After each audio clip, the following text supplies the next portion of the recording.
मुलांच्या आजूबाजूला अनेक प्रकारे गणित असतं. आपण सक्रिय जनगणित कार्यक्रमात असं म्हणतो, की गणिताच्या अनेक भाषा असतात. म्हणजे नेमकं काय?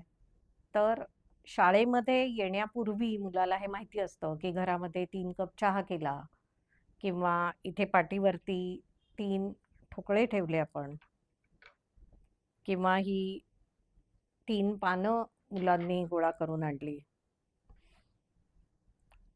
3 दगड गोळा करून आणले. 3 चाकी सायकल माहिती असते, रिक्षाला 3 चाकं आहेत हे माहिती असतं. तर ह्या वेगवेगळ्या प्रकारे मुलांच्या आयुष्यामध्ये संख्या ऑलरेडी असते. मग 3 उड्या मारल्या, 3 टाळ्या वाजवल्या, याही भाषांमध्ये संख्या मुलांच्या भोवती असतात. आणि सर्वात पहिली मुलांना माहिती असलेली भाषा असते ती म्हणजे बोटांची भाषा. म्हणजे 3 बोटं दाखवली. तर ही बोटांची भाषा, या सगळ्या वस्तूंच्या भाषा, टाळ्या वाजवल्या तर ती आवाजाची भाषा आणि चित्र काढली 3 आपण, तर चित्रांची भाषा. या सगळ्या या मुलांच्या आजूबाजूला असलेल्या नैसर्गिक भाषा असतात. मग आमच्या मांजरीला 3 पिल्लं झाली. आम्ही घरामध्ये 3 भावंडं आहोत. ही मुलांच्या रोजच्या आयुष्यातली स्वतःची 3 ची गोष्ट असते. तर ह्या सगळ्याला आपण गणिताच्या भाषा असं म्हणतो.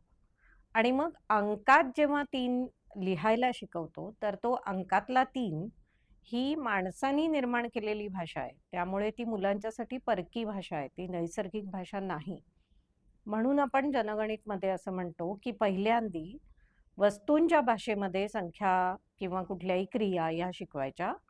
ही गणिताची पहिली पायरी.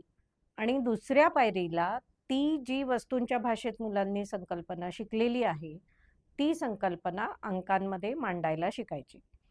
म्हणजे 1 ते 5 ह्या संख्या, त्याच्यानंतर 0 आणि त्याच्यानंतर 6 ते 9 ह्या संख्या आपल्याला अशा वेगवेगळ्या भाषांमध्ये, म्हणजे 3 वस्तू द्या, 3 ठोकळे द्या, 3 बोटं दाखवा, 3 टाळ्या वाजवा, 3 उड्या मारा, इथे आजूबाजूला 3 काय दिसतंय, तर पंख्याला 3 पाती दिसतायत. अशा पद्धतीने आधी मुलांना 3 ही संकल्पना करून घ्यायची.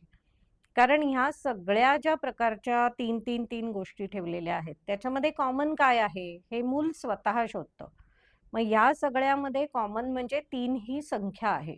म्हणजे तो संख्येचा संख्यापणा मूल आधी शिकतं आणि त्याच्यानंतर आपल्याला त्यांना अंकातले 3 लिहायला शिकवायचे. आता पुढचा टप्पा जो येतो ते अंकातले 3 लिहायला कसे शिकवायचे, तर आपल्याला त्याच्याबरोबर त्यांना शिकवायचं की हा 3 हा असा लिहितात.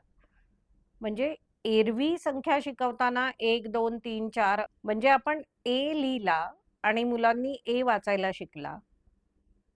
तसं फक्त 3 लिहिला आणि 3 वाचायला शिकला हे नाही आहे. संख्येच्या बाबतीमध्ये 3 अंकात लिहिला, त्याचं 3 हे नाव घेतलं आणि त्याचा 3 हा ऐवज, हा संख्येचा संख्यापणा पहिल्या पायरीला शिकवायचा आणि मग दुसऱ्या पायरीला संख्या अंकामध्ये लिहायला शिकवायची.